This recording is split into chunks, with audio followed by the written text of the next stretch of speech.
oyangore ni thoth rowere mawuok e kaunti ma Busia pok ondikore. Jokanyo mago mag duond bura mano mar UDA e kaunti ma Busia dwaro mondo dol chung ne yiere pachoka IEBC mondo med kinde mano mag ndikruok mag jolut ombulu manyien motedo ne chenro makamano chopo e giko odiochieng' makawuono.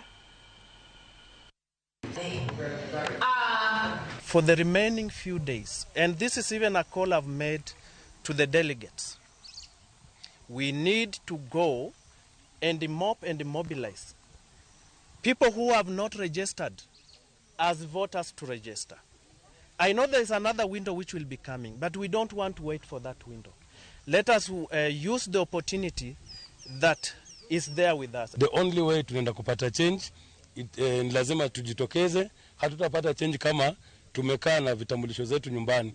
So mimi mwenyewe huwa nachukua vijana na wapeleka kwa IEBC, na ningeomba Mheshimiwa Rais na tume ya IEBC ijaribu kuongeza muda kidogo ili vijana wetu waendelee kukuwa registered. The target ya kusajili hatujafika because we are at 62% na tumebakisha around 1 or 2 days kumaliza hii nafasi. Sisi tumeweka mikakati ya kuhakikisha kwamba tunatembea door to door to ensure kwamba kama kuna mtu ako na kitambulisho na hajajisajili, tunamweka kwenye pikipiki, tunamweka kwenye baiskeli, tunampeleka kwa kituo cha kushika kura.